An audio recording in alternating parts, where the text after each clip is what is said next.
रामदूत अतुलित बलधामा, अंजनी पुत्र पवन सुत नामा। महावीर विक्रम बजरंगी, कुमति निवार सुमति के संगी। कंचन बरन विराज सुबेसा, काढ़ कुंडल कुंचित केसा। हाथ वज्र ध्वजा विराजे, कांधे मूज जनेऊ साजे। शंकर सुवन केसरी नंदन, तेज प्रताप महाजगवंदन। विद्यावान गुणी अति चातुर, राम काज करिबे को आतुर।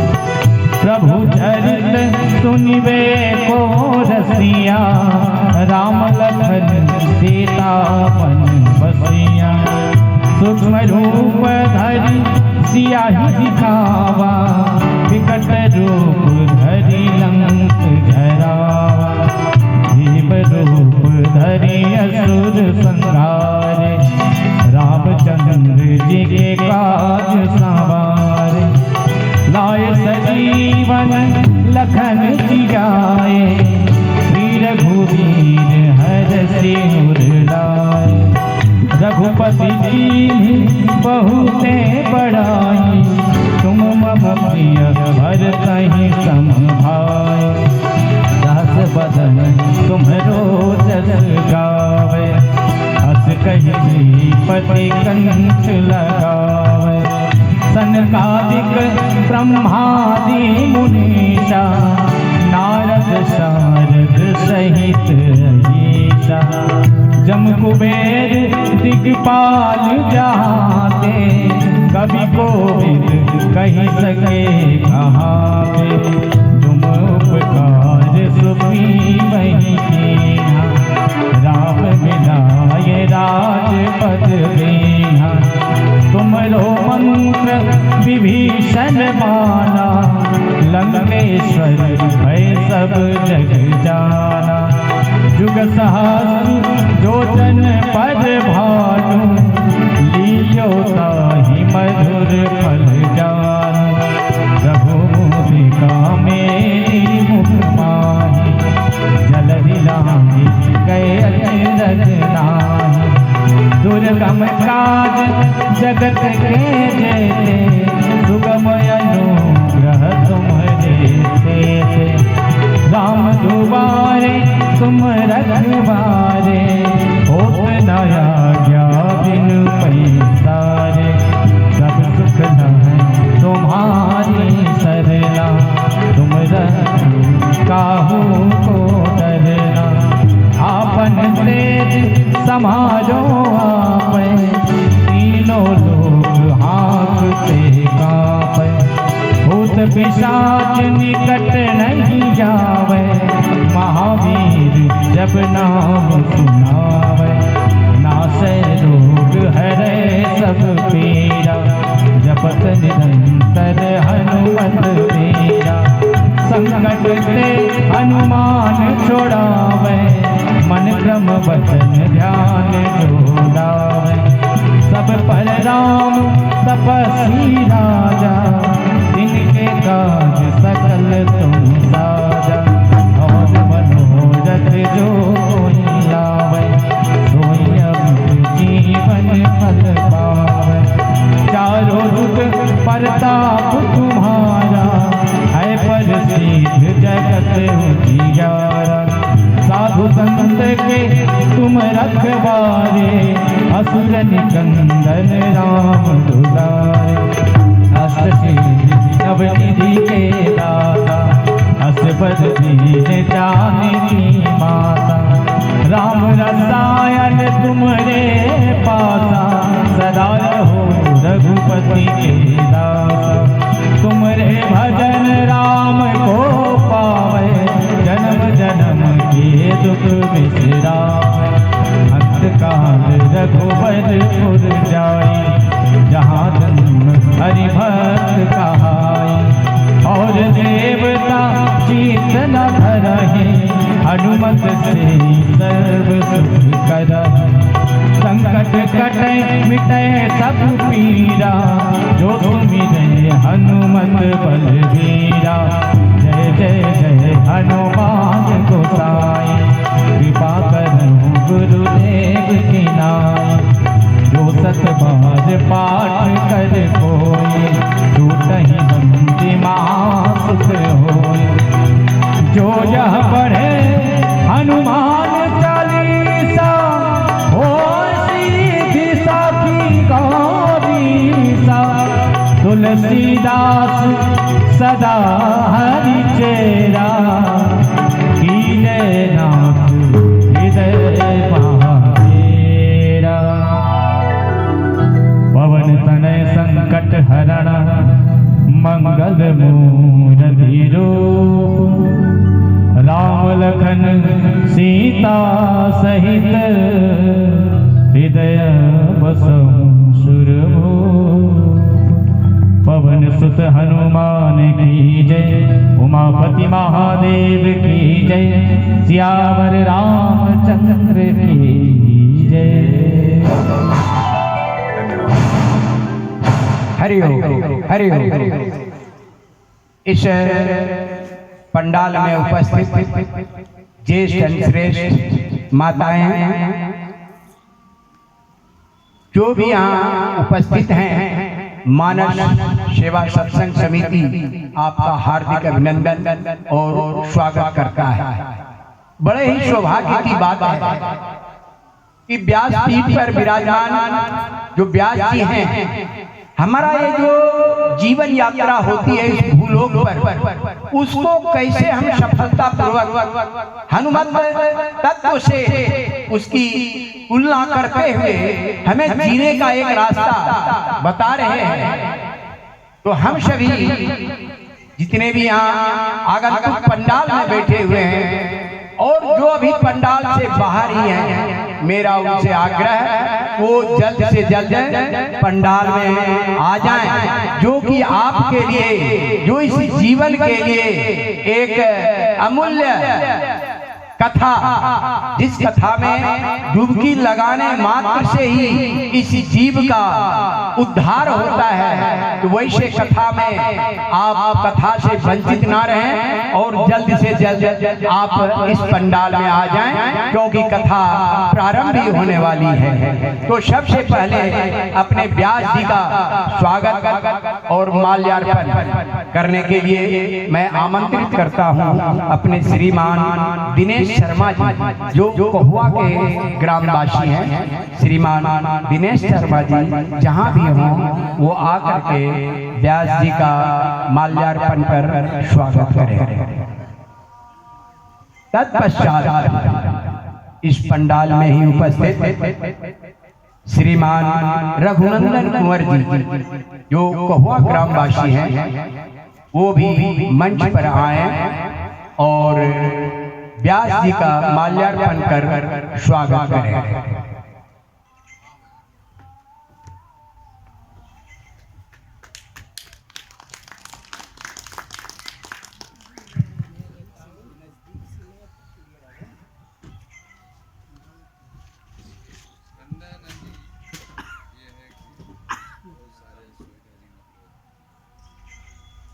एक बार फिर आग्रह अपने श्रद्धालु भक्त जनों से, वो जहां भी हों अविलंब पंडाल में आ जाएं, क्योंकि कुछ क्षणों में अब यहाँ पर गीता ज्ञान की गंगा बहने वाली है, जिससे कि आप अपने जीवन को सफल कर सकते हैं। तो श्रद्धालु भक्त जन जहां भी हों, जिस हाल में भी हों, जल्द से जल्द पंडाल में आ जाएं।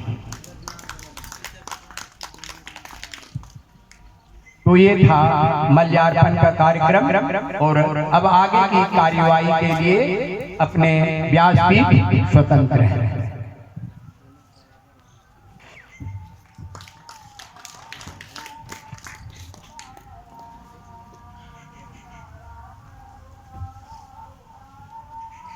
हेलो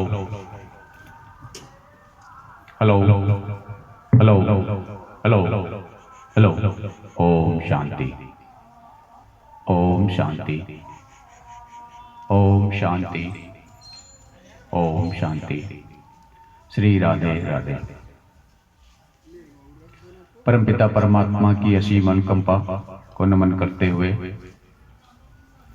उसी परमपिता परमात्मा के विभूता स्वरूप माँ सरस्वती के चरण कमलों में वंदन करते हुए और उसी परमपिता परमात्मा के परम अनुकंपा प्राप्त आप सभी श्रद्धालु जन जो मानस सेवा सत्संग समिति गोविंदपुर के तत्वावधान में आयोजित पंच दिवसीय कार्यक्रम वसंत पंचमी के शुभ उपलक्ष्य पे माँ सरस्वती के पूजन और वंदन कार्यक्रम में हो रहा है, उसमें आप सभी श्रद्धालु जन अपने समय का दान दे करके जो पुण्य का भागी बन रहे हैं, उसके लिए मैं मानस सेवा सत्संग समिति गोविंदपुर की तरफ से दयानंद चौधरी आप सभी का बहुत बहुत नमन वंदन और अभिनंदन करता हूँ। ये 8वें साल का पंच दिवसीय कार्यक्रम का विश्राम दिवस है। आज विश्राम दिवस है। विगत 5 दिन से हम लोग संवाद कर रहे हैं और वो संवाद जैसा कि 4 दिन तक हमने की है और उसकी कुछ बात हम करें फिर आगे बढ़ेंगे। बात हमने की हनुमान जी और रावण के बीच का संवाद हुआ था कल। हनुमान जी ने रावण को बहुत प्रकार से समझाया था, साम दाम दंड भेद। और रावण का जो हनुमान का जो कम्युनिकेशन स्किल है, जो बोलने का तरीका हर व्यक्ति के लिए अलग अलग। विभीषण से उन्होंने सोच के साथ बात की थी, कल मैंने बात किया था।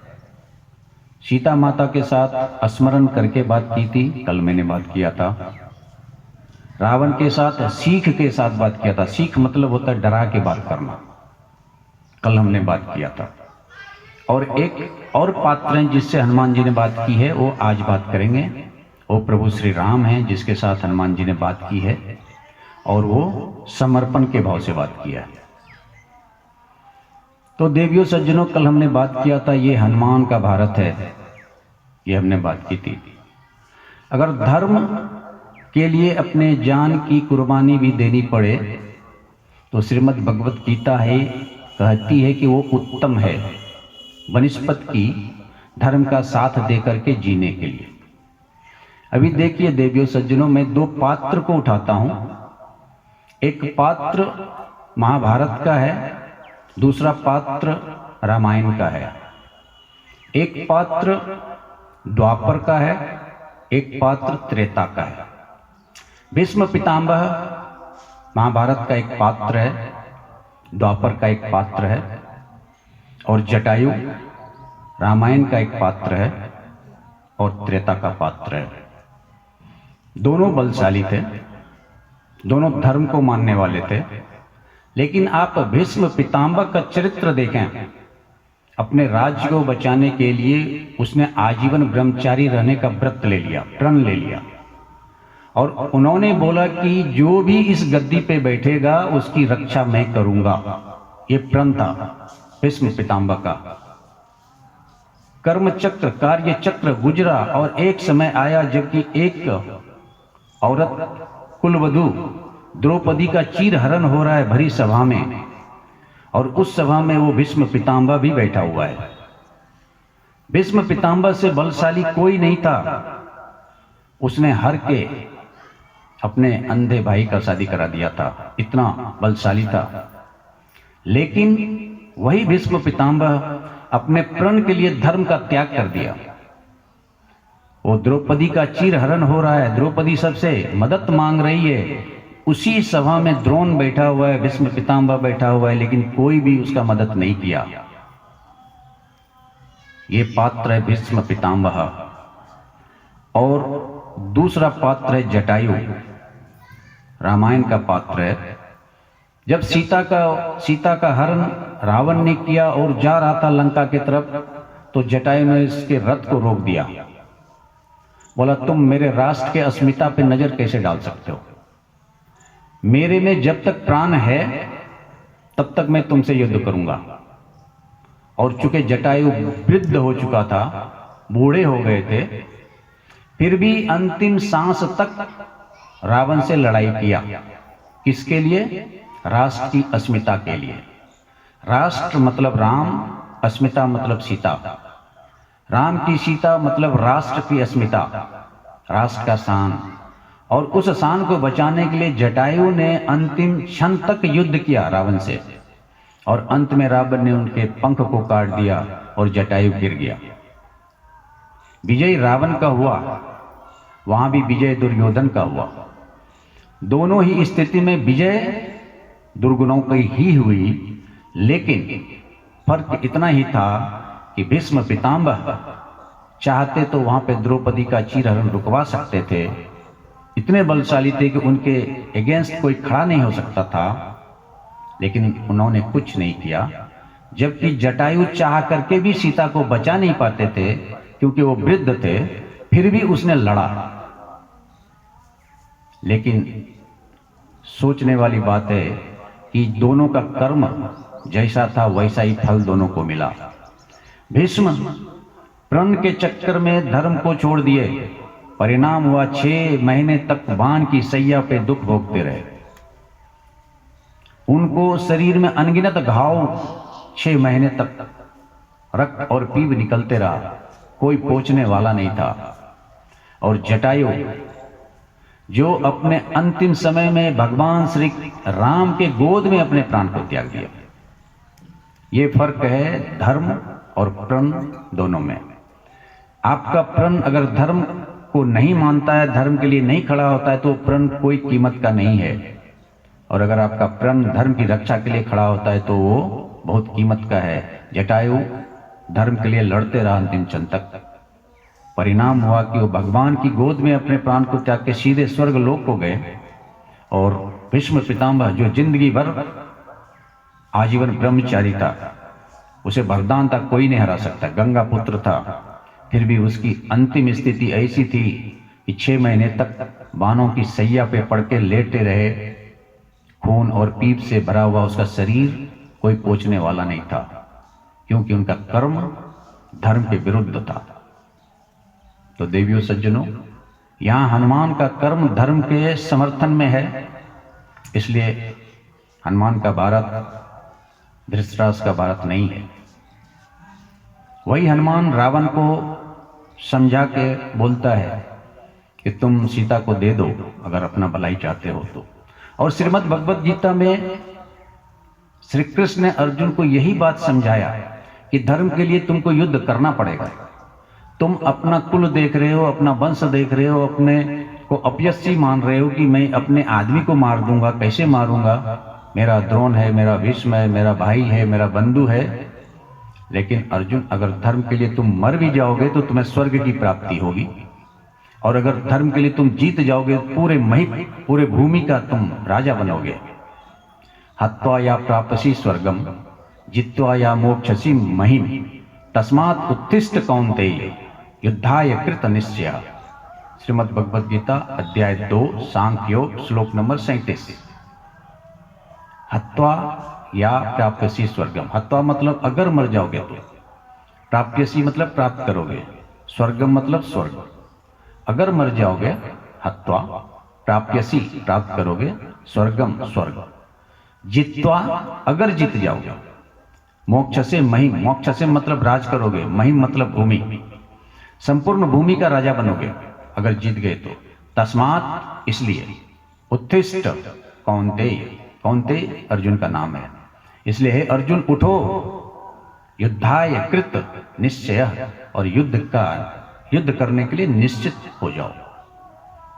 क्योंकि अर्जुन युद्ध से विमुख हो रहा था, वो भी भीष्म पितामह के रास्ते पे चलना चाह रहा था, और कृष्ण उसे भीष्म पितामह के रास्ते पे नहीं चलने दे रहा था। क्योंकि धर्म के लिए अगर अपनी जान भी जाती है तो वो बेहतर है, बशर्ते कि अधर्म की रक्षा करते हुए आप बहुत खुशी पूर्वक रहते हैं। तो यहां से हनुमान का आगे का जर्नी, क्योंकि भक्ति से उन्हें आशीर्वाद प्राप्त हो चुका है, माँ सीता उन्हें 5 आशीर्वाद प्लस 1 6 आशीर्वाद कल दे चुके हैं। उन्होंने अशोक वाटिका को उजाड़ दिया, अक्षय का क्षय कर दिया है। बंद के वो पहुंच गए हैं रावण के पास। रावण से उनका संवाद हो रहा है और रावण ने उसे बहुत कुछ बोला कि तुम मेरा गुरु हो क्या। कल गुरु मंत्र भी दिया था हनुमान ने रावण को, और रावण गुस्से में आके बोला अब इसे मारो, मार दो इसको। तो सभी मारने के लिए दौड़ा, तो विभीषण फिर से आ गए हनुमान का मदद करने के लिए। और यहाँ पे विभीषण ने रावण को बोला कि ये दूत है, इसे मारना धर्म के विरुद्ध है। दूत को मारना धर्म के विरुद्ध है। देवियों सज्जनों, मैं मानता हूं, मेरी व्यासपीठ मानती है कि धर्म की राजनीति नहीं होनी चाहिए, लेकिन राजनीति का धर्म जरूर होना चाहिए। आप अगर राजनीति करते हैं तो उसका एक धर्म होता है, भले ही धर्म का कोई राजनीति नहीं होता है। हमारे यहाँ के एक राष्ट्र कवि थे दिनकर, रामधारी सिंह दिनकर, और उस समय वो राज्यसभा के मेंबर थे। जवाहरलाल नेहरू उस समय के प्रधानमंत्री थे। दोनों के विचार में मतभेद हुआ करता था। राष्ट्र कवि दिनकर बिल्कुल आम आदमी के बारे में सोचते थे, तो उनका और हमारे प्रधानमंत्री, उस समय के प्रधानमंत्री जवाहरलाल नेहरू के बीच में मतभेद हुआ करता था, लेकिन दोनों एक ही पार्टी के थे। तो एक समय की बात है, दोनों लोकसभा में जा रहे थे, सीढ़ी पे चढ़ रहे थे, तो हमारे प्रधानमंत्री उस समय के जो नेहरू थे वो थोड़े डगमगा गए। सीढ़ी चढ़ने में उनका एक पैर फिसला, तो बगल में रामधारी सिंह दिनकर थे, पकड़ के संभाल लिया। तो नेहरू ने मजाक में कहा कि दिनकर अच्छा हुआ तुम था, नहीं तो मैं गिर ही जाता। तो दिनकर ने कहा जब राष्ट्र गिरने लगता है, जब राजनीति गिरने लगती है, तो साहित्य उसे थाम लेता है, धर्म उसे थाम लेता है। इसलिए मेरा काम ही है आपको थाम लेना। हनुमान धर्म को थामने वाला वो स्तंभ है जो अगर हमारे जीवन में आ जाए तो हम धर्म को थाम के आगे बढ़ेंगे। अब थोड़ी सी बात को मैं आगे बढ़ाऊं। रावण ने बोला इसे मार दो, विभीषण ने बोला नहीं मारो मत, राम ये दूत है राम का, इसलिए इसको कुछ दूसरा दंड दे दो, इसके पूंछ में आग लगा दो। तो बोला ठीक है, पूंछ में आग लगा दो। अभी रावण इतना आसानी से पूंछ में आग लगाने को माना कैसे, ये थोड़ा सोचने वाली बात है। देखिए देवियों सज्जनों, पूंछ का एक मतलब होता है जो पूंछ है हनुमान के पास, और पूंछ का दूसरा मतलब होता है प्रतिष्ठा। बोलते हैं हमारी बहुत पूंछ है समाज में, इनकी बहुत पूंछ है समाज में, इनकी बहुत पूंछ है कंपनी में। तो पूंछ मतलब होता है प्रतिष्ठा। तो रावण ने इसलिए बात मान लिया क्योंकि बोला इसकी प्रतिष्ठा को ही खत्म कर दो, इसकी प्रतिष्ठा को ही जला दो। इसलिए रावण ने बोला ठीक है, इसके पूंछ को जला दो, कोई बात नहीं।